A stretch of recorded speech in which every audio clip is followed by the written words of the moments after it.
अस्सलाम वालेकुम। स्टेज पे बैठे पॉपुलर फ्रंट के लीडरान, गेस्ट और मेरे सामने बैठे मेरे भाई और बहनों, आप सबका मैं सबसे पहले पॉपुलर फ्रंट ऑफ इंडिया की नेशनल कमेटी की तरफ से शुक्रिया अदा करना चाहता हूं। इसलिए नहीं क्योंकि आप लोग हमारे प्रोग्राम में आए, सिर्फ इसलिए नहीं क्योंकि आप लोग पॉपुलर फ्रंट के परेड को देखने के लिए आए, क्योंकि आज इंडिया में पॉपुलर फ्रंट ऑफ इंडिया के प्रोग्राम के साथ जुड़ना ही सबसे बड़ी एक हिम्मत की बात है। पॉपुलर फ्रंट ऑफ इंडिया के साथ वही लोग जुड़ते हैं जिनके पास हिम्मत होता है। बुज़दिलों की जमात को लेकर पॉपुलर फ्रंट ऑफ इंडिया ये लड़ाई नहीं लड़ सकता। तो आज जो भी लोग यहां पर आए हैं, ऐसा मत समझिए कि आप लोग सिर्फ एक छोटे से एक शहर के अंदर एक प्रोग्राम के लिए आए, नहीं, बल्कि दिल्ली में बैठे ये जो दो ड्रामेबाज हैं, वो दो ड्रामेबाजों को आप एक मैसेज दे रहे हैं। वो दो ड्रामेबाजों को ये मैसेज दे रहे हैं कि जो चाहे कोशिश कर लो, जो चाहे आजमाना है आजमा लो, हम लोग डरने वाले नहीं हैं।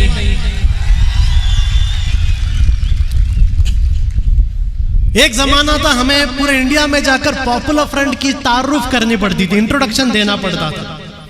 हमेशा हम जाते थे, लोग पूछते थे क्या है पॉपुलर फ्रंट, कौन है पॉपुलर फ्रंट, कहां से है पॉपुलर फ्रंट।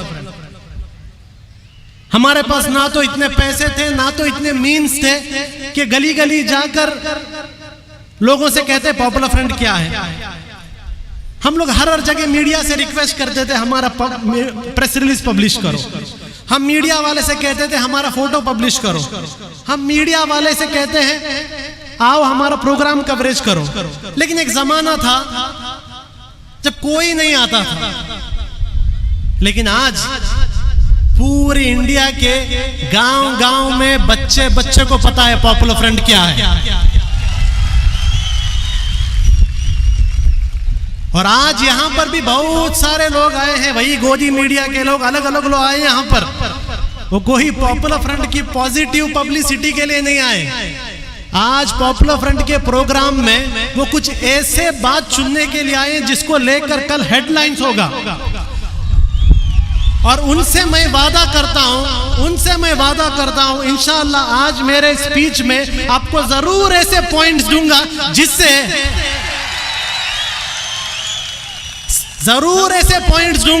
जिससे ना सिर्फ गोदी मीडिया बल्कि वो दिल्ली में बैठे हुए दो ड्रामेबाज और वो दो ड्रामेबाज का मास्टर जो नागपुर में बैठे हैं, उनके कुर्सियां भी हिल जाने हैं। आज इंडिया में हम जो रह रहे हैं एक हिंदुत्व मेजॉरिटेरियन गवर्नमेंट की हुकूमत है। एक ऐसी हुकूमत इंडिया के अंदर हुकूमत कर रही है जो हुकूमत कोई हक को नहीं मानती, किसी के हक को नहीं मानती। आप चाहे मुस्लिम हो, क्रिश्चियन हो, हिंदू हो, दलित हो, आदिवासी हो, कोई भी हो, अगर आप इस गवर्नमेंट की मुखालिफत करते हैं, अगर आप इस गवर्नमेंट को अपोज करते हैं, तो ये गवर्नमेंट अपनी सारी मैकेनिज्म को इस्तेमाल करेगी आपको बर्बाद करने के लिए। ऐसी एक गवर्नमेंट को आज हम इंडिया में देख रहे हैं। अमेरिका के अंदर जो ट्रंप की हुकूमत थी, या यूरोप के अंदर जो अलग अलग राइट विंग गवर्नमेंट है, ये सारे लोग इस हिंदुत्व मेजॉरिटेरियन गवर्नमेंट के सामने कुछ नहीं। ऐसी एक गवर्नमेंट जो आज इंडिया के हर एक शख्स को टारगेट कर रही है।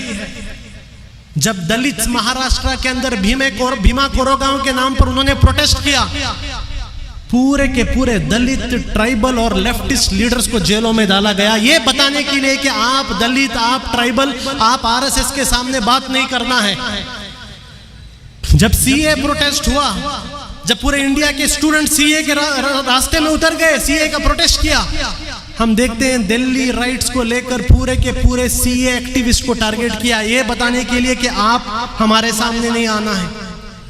और आज जब फार्मर्स प्रोटेस्ट कर रहे हैं, 26 फरवरी को ट्रैक्टर रैली के जैसा एक ड्रामा कर फार्मर्स को भी टारगेट किया जा रहा है, फार्मर के लीडर्स को भी अरेस्ट किया जा रहा है। मैसेज एकदम क्लियर है, मैसेज एकदम क्लियर है, अगर इंडिया में जीना है तो इस गवर्नमेंट का गुलाम बन के रहना होगा। मैसेज एकदम क्लियर है। ये गवर्नमेंट अभी कोई भी सबका साथ सबका विकास वो पूरा चला गया है, वो सब चला गया। अब एक सिंगल एजेंडा ये गवर्नमेंट आप लोगों को दे रही है, और जो जो लोग आज मेरी ये बात सुन रहे हैं उन सबको ये गवर्नमेंट, इंडिया की गवर्नमेंट एक सिंगल एजेंडा दे रही है। वो सिंगल एजेंडा ये है, क्या आप आरएसएस से डरते हो या नहीं? अगर आप आरएसएस की चापलूसी करोगे तो आपको गवर्नर का सीट मिलेगा, आपको रंजन गोगोई के जैसा पार्लियामेंट में सीट मिलेगा, आपको अलग अलग जो बड़े बड़े पॉलिटिशियंस कांग्रेस से लेके जाकर बीजेपी में भाग रहे हैं, मुसलमानों का वोट लेकर बीजेपी में जा रहे हैं, उनको मिनिस्टर सीट मिलेगा। लेकिन अगर आप बीजेपी का साथ नहीं दोगे, अगर आप बीजेपी के खिलाफ बात करोगे तो आपको यूएपीए मिलेगा, आपको ईडी मिलेगा, आपको एनआईए मिलेगा। मैं अभी आपसे पूछता हूं, यहां बैठे हुए लोगों से पूछता हूं, जब ये आरएसएस के लोग आपको ये वार्निंग दे रहे हैं, जब ये बीजेपी गवर्नमेंट आपको वार्निंग दे रही है कि क्या आप सरेंडर करेंगे, तो आपका जवाब क्या है? सरेंडर करेंगे? सरेंडर करेंगे? देखिए, एक बात वो भूल चुकी है, इंडिया में आज भी मुस्लिम कम्युनिटी जिंदा है, आज भी मुस्लिम कम्युनिटी जिंदा है। ये मुस्लिम कम्युनिटी के बारे में बहुत सारा नेगेटिव न्यूज भी आता है, बैकवर्ड है, सचर कमेटी में ऐसा लिखा है, एजुकेशन नहीं है, सब है। लेकिन ये मुस्लिम कम्युनिटी की एक कैपेसिटी भी है, याद रखिए। ये मुस्लिम कम्युनिटी की एक कैपेसिटी भी है, जो अल्लामा इकबाल ने कहा है, तौहीद की अमानत सीनों में है हमारे, आसान नहीं मिटाना नामो निशा हमारा। ये इंडिया की मुस्लिम कम्युनिटी को आज लीड लेना होगा, ये आरएसएस को जवाब देने के लिए। जब ये आरएसएस इंडियन फैब्रिक को तबाह करने की कोशिश कर रहा है, इंडियन मुस्लिम्स को लीड लेना पड़ेगा। और आज पॉपुलर फ्रंट ऑफ इंडिया वो लीड ले रहा है, इसलिए हम लोग देख रहे हैं हर दिन पॉपुलर फ्रंट को टारगेट किया जा रहा है। दिल्ली के अंदर सीए प्रोटेस्ट हुए, टारगेट पॉपुलर फ्रंट को बनाया गया। दिल्ली में दंगे कर कर मुसलमानों की जान ली गई, लेकिन केस पॉपुलर फ्रंट पर डाला गया, ईडी पॉपुलर फ्रंट के पीछे आई।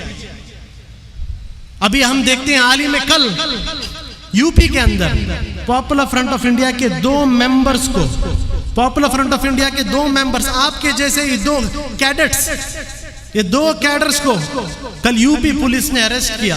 11 तारीख को अरेस्ट किया, 16 तारीख तक उन्हें मीडिया के सामने प्रेजेंट नहीं किया।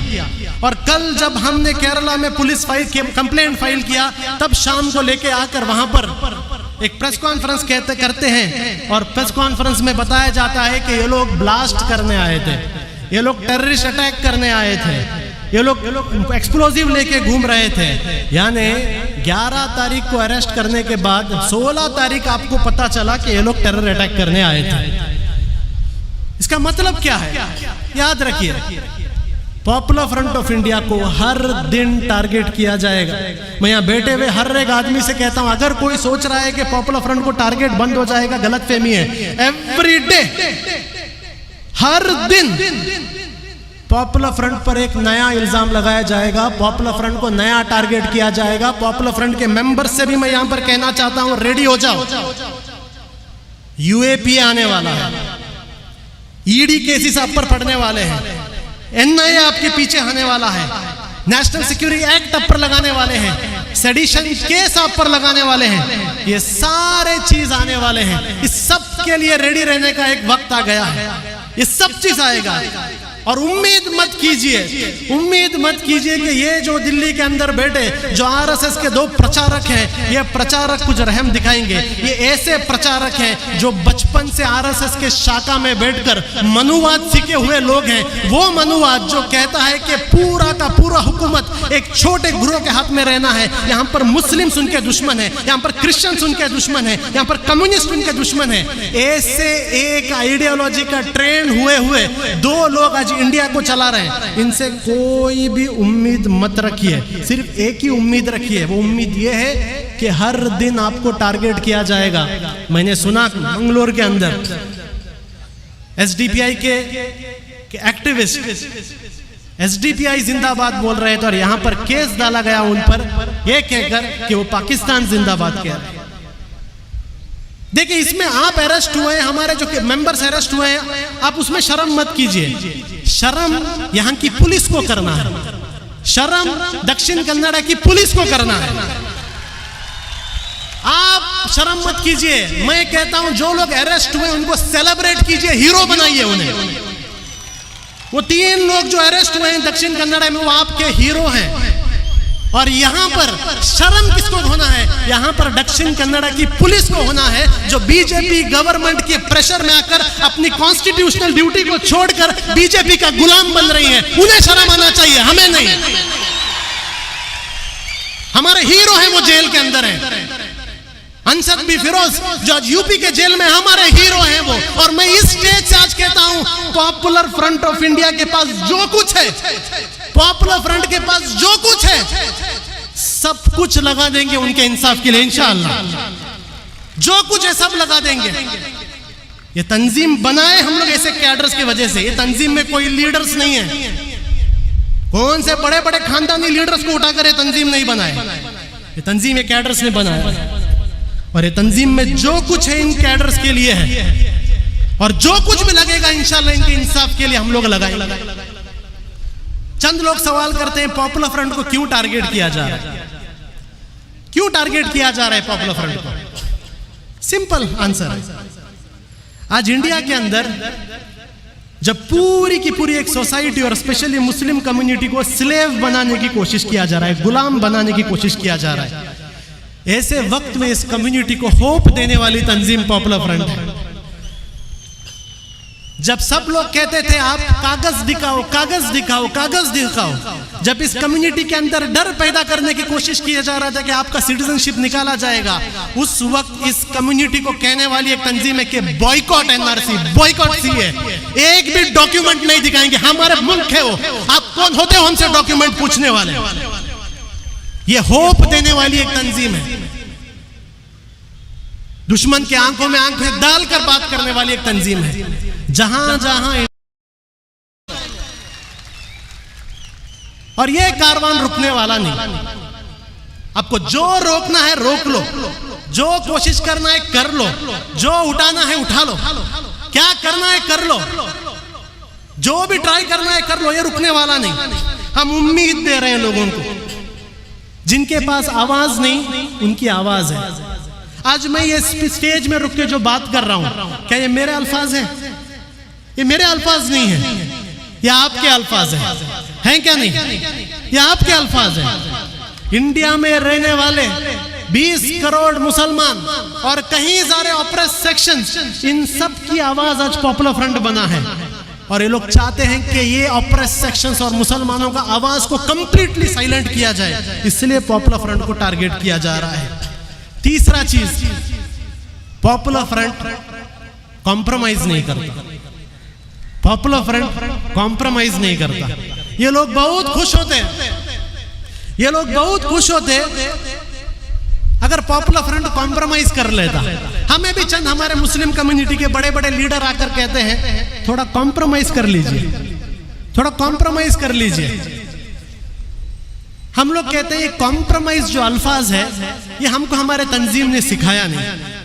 हमारे तंजीम ने हमने बहुत कुछ सिखाया है, बहुत कुछ सिखाया है, लेकिन ये कॉम्प्रोमाइज हमारे तंजीम ने हमें नहीं सिखाया। हमारे आंखों के सामने, हमारे आंखों के सामने जब जुल्म होता है, हमारे आंखों के सामने जब इनजस्टिस होता है, वो टाइप कॉम्प्रोमाइज करना पॉपुलर फ्रंट के डीएनए में नहीं है। जो आदमी वो जुल्म कर रहा है उसके हाथ को पकड़ना, उसके हाथ को पकड़ना और फेंकना, ये पॉपुलर फ्रंट के डीएनए के अंदर है। चाहे पॉपुलर फ्रंट का एक मेंबर हो या पॉपुलर फ्रंट के 1000 मेंबर हो, अगर हमारे सामने इनजस्टिस हुआ हम लोग खामोश बैठने वाले नहीं हैं। इनजस्टिस किस पर भी हो, किस पर भी हो। पॉपुलर फ्रंट से इनको बहुत बड़ी एक नाराजगी यह है कि पॉपुलर फ्रंट ऑफ इंडिया यह बता रहा है कि इंडिया का असल दुश्मन कौन है। आज मैं आपके सामने बताता हूं इंडिया का असल दुश्मन कौन है। इंडिया का असल दुश्मन बिना किसी डाउट के आरएसएस है, बिना किसी डाउट के। इंडिया में अगर कोई कैंसर है, कोविड आया चला गया, पोलियो आया चला गया, इसके लिए वैक्सीन भी आ जाता है, लेकिन आरएसएस ऐसा एक वायरस है जिसके लिए अभी तक कोई वैक्सीन नहीं आया। इंशाअल्लाह वो वैक्सीन पॉपुलर फ्रंट लेके आएगा, जरूर वो वैक्सीन हम लोग लेके आएंगे, हर जगह देंगे हम आरएसएस को वैक्सीन, क्योंकि हमें पता है आरएसएस कौन है।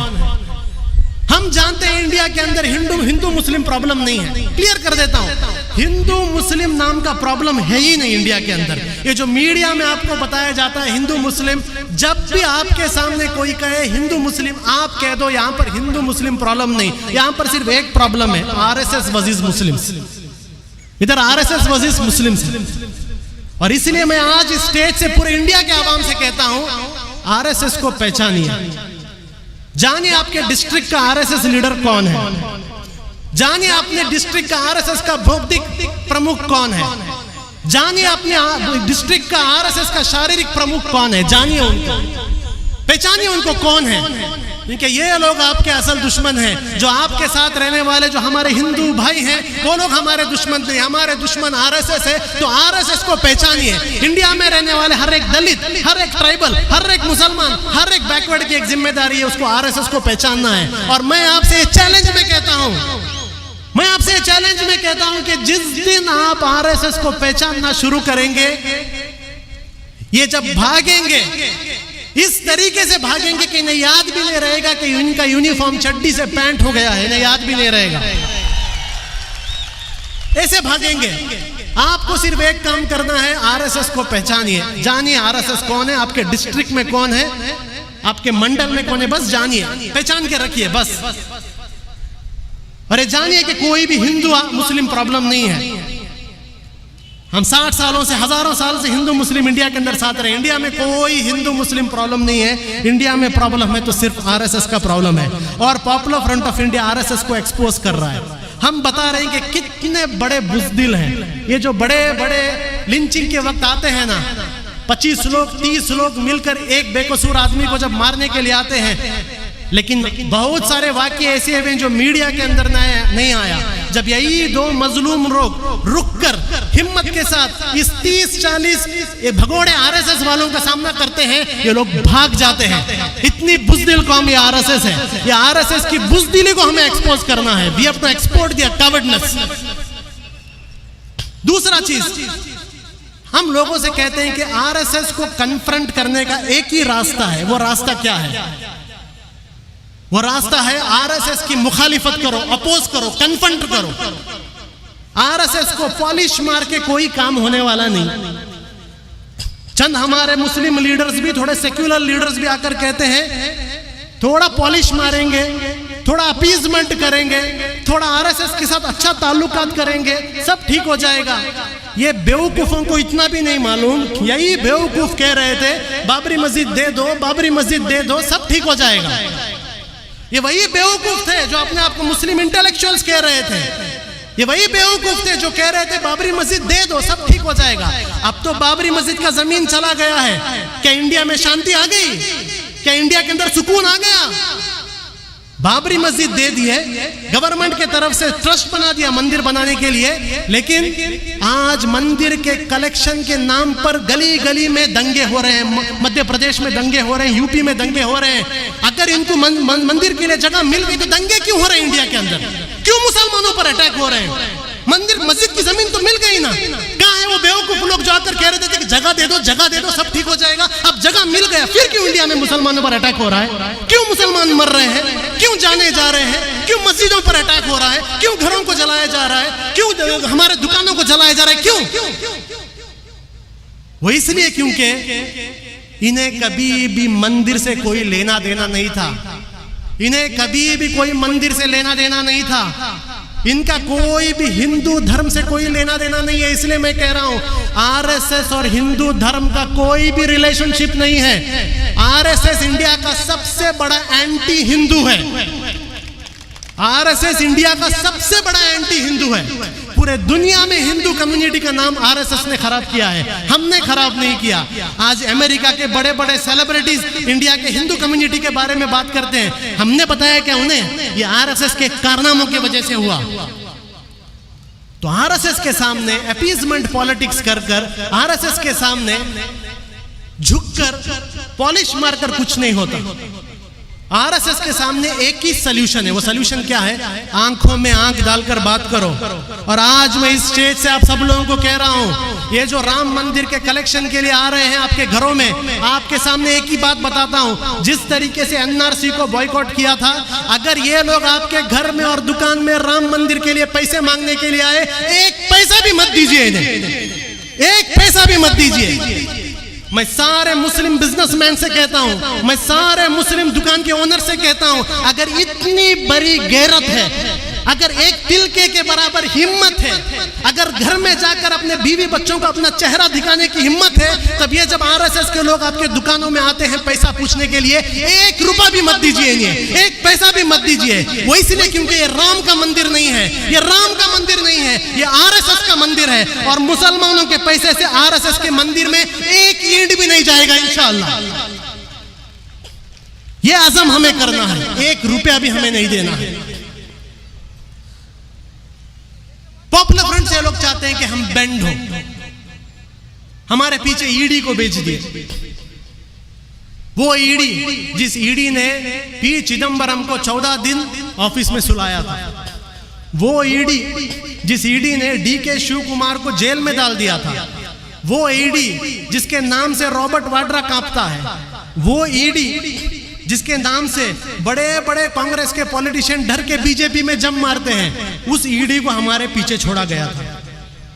ईडी आई हमारे पीछे, रेड भी हुआ, मेरे घर में भी रेड हुआ, लेकिन रेड के बाद हमने ईडी को भी समझाया, भाई पॉपुलर फ्रंट के घर में और ऑफिस में रेड मारना मतलब कोई पॉलिटिशियन के घर में रेड मारने जैसा नहीं है।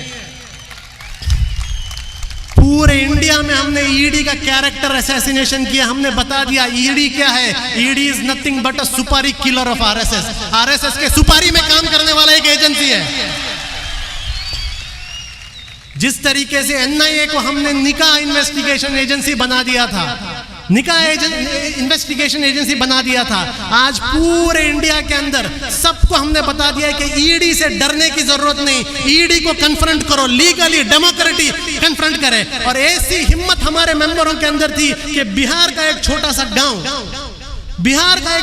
गांव जहां पर हमारे स्टेट जनरल सेक्रेटरी, एक गरीब भाई, हमारा एक गरीब भाई, कोई बड़ा करोड़पति पॉलिटिशियन नहीं है, गरीब भाई के घर में जब ईडी के लोग रेड किए, उस बिहार के दरभंगा के छोटे से गांव के लोगों के अंदर भी पॉपुलर फ्रंट ने हिम्मत दी कि ईडी को हमने वहां से जाने नहीं दिया जब तक ईडी ने लिख कर नहीं दिया कि उन्होंने क्या सीज किया है।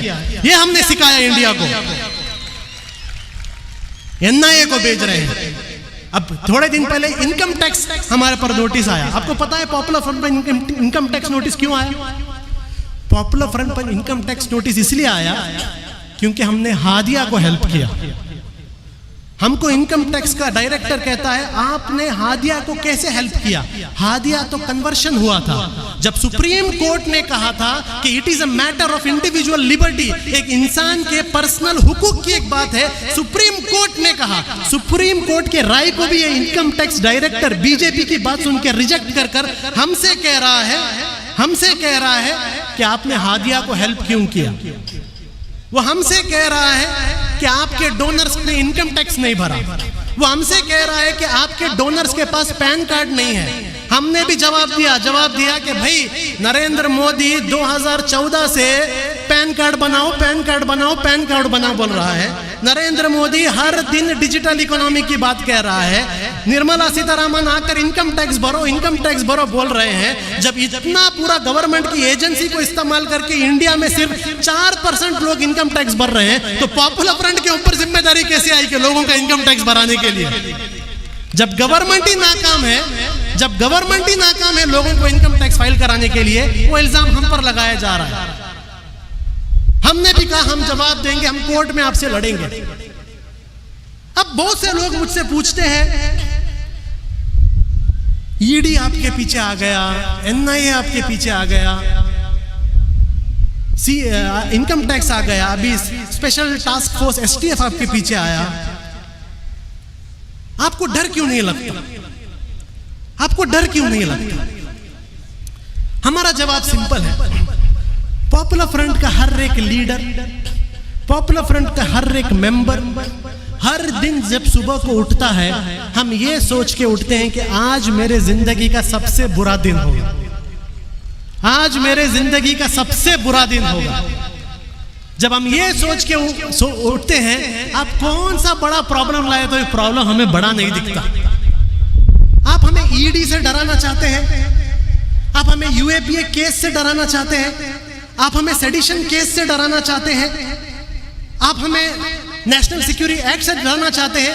मैं बीजेपी गवर्नमेंट को एक एडवाइस देता हूं, मैं बीजेपी गवर्नमेंट को एक एडवाइस देता हूं, हम लोग ये ऑर्गेनाइजेशन ज्वाइन ही किए ये जानकर कि हम पर UAPA पड़ने वाला है। हम लोग ये ऑर्गेनाइजेशन में आए ये जानकर कि हम पर सेडिशन होने वाला है। हम लोग इस ऑर्गेनाइजेशन पे आए, हमें 100% मालूम था हमारे ऊपर ED NIA आए। तो भाई जो चीज हमें पहले से ही पता है उस चीज को लेकर आप हमें डरा नहीं सकते। कुछ नया ट्राई करो, कुछ नया ट्राई करो। आपने अपने चड्डीधारी लोगों से लाठी से ट्राई किया, उससे नहीं डरे। लाठी के बाद आपने पुलिस से ट्राई किया, उससे नहीं डरे। उसके बाद NIA को नहीं लाए, उससे नहीं डरे। ED आ गया, उससे नहीं डरे। मैं आपसे कहता हूं थोड़ा क्रिएटिव बनो, थोड़ा क्रिएटिव बनो। ये चीज जिन चीज से आप हमें डराना चाहते हो ना, हम इस चीज की तलब रखते हैं, हम चाहते हैं हमारे साथ ये हो। पॉपुलर फ्रंट के काम का कोई सर्टिफिकेट नहीं है। पॉपुलर फ्रंट का काम का एक ही सर्टिफिकेट है, जब तक RSS और BJP हमारी मुखालिफत करते रहेगा तब तक हमें सर्टिफिकेट है हम अच्छा काम कर रहे हैं। जिस दिन BJP RSS हमारी तारीफ करेगा उस दिन हमें लगा कि हम बुरा काम करेंगे। तो इन चीजों से हम नहीं डरते। अब मैं लोगों से एक बात कह के मेरी बात कहता हूं, आवाम से एक मैं बात कहता हूं, पॉपुलर फ्रंट कभी भी पीछे हटने वाला नहीं है, कभी भी पीछे हटने वाला नहीं। ये कितने भी हम पर जुल्म आए, अगर कोई एक्सपेक्ट करता है हम लोग पीछे हटे, हम लोग पीछे नहीं हटेंगे। वो इसलिए क्योंकि इस्लामिक हिस्ट्री में जब हम लोग छोटे छोटे मदरसे में होते हैं, हमें एक स्टोरी सिखाया जाता है। इंडिया के सारे और दुनिया के सारे मुसलमानों को एक स्टोरी सिखाया जाता है। हमारे मदरसों में, हमारे घर में एक छोटा स्टोरी सुनाया जाता है।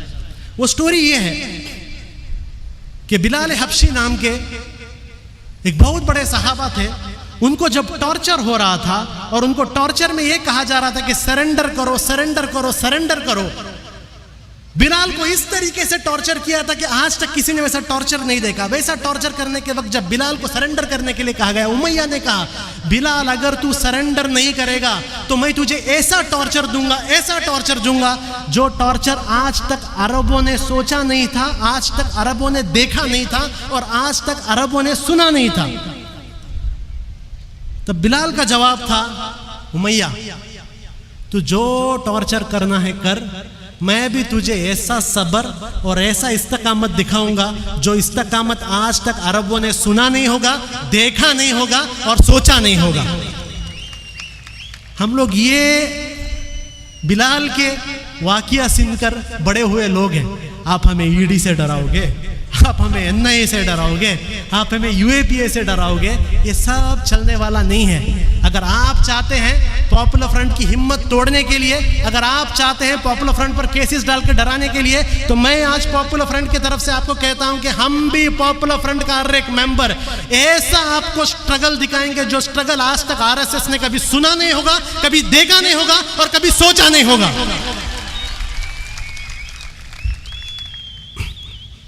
पॉपुलर फ्रंट की ये लड़ाई अकेली लड़ाई नहीं है, ये पूरी की पूरी इंडियन सोसाइटी की लड़ाई है। इसमें मैं आज इंडिया के सारे आवाम से कहता हूं कि देखिए, पॉपुलर फ्रंट को हर साल आप लोग रमजान में फंड देते हैं। हमसे NIA ED पूछता भी है पैसा कहां से आता है, 100 करोड़ कहां से आया, 100 करोड़ कहां से? भाई क्या 100 करोड़?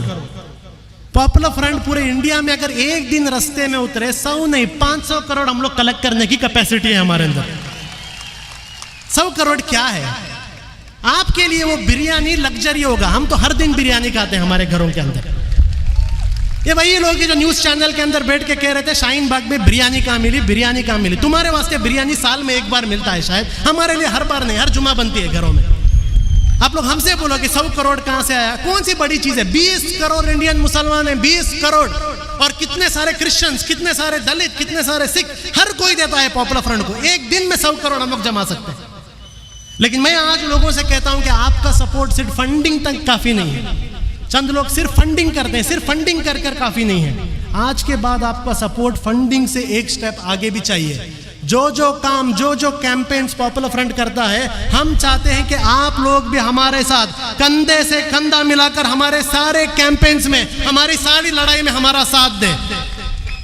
यह होगा आपकी जिम्मेदारी। अभी वो दिन गया कि आप लोग अपने घर के अंदर एसी डालकर ये सोचें कि ये पॉपुलर फ्रंट और आरएसएस वाले अपना काम कर लेंगे। नहीं, ये पॉपुलर फ्रंट आरएसएस का प्रॉब्लम नहीं है। हर वो शख्स जो आरएसएस के साथ नहीं है वो टारगेट होने वाला है। 21 इयर्स की एक एनवायरनमेंट एक्टिविस्ट जिसके माँ बाप मोदी के सपोर्टर थे, उस एनवायरनमेंट एक्टिविस्ट दिशा को भी इन्होंने नहीं छोड़े। 80 साल के बुजुर्ग जो सिख हमारे फार्मर्स हैं, उन लोगों को भी ये लोग खालिस्तानी बोल रहे हैं। तो ये छोड़ दीजिए कि सिर्फ पॉपुलर फ्रंट का प्रॉब्लम है, वो गया। पॉपुलर फ्रंट का प्रॉब्लम नहीं, हर वो शख्स जो आरएसएस के साथ नहीं वो आज प्रॉब्लम में है, वो टारगेट में है। तो ये लड़ाई सिर्फ पॉपुलर फ्रंट को साल में एक बार फंड देके लड़ाई काफी नहीं, फंड भी देना है।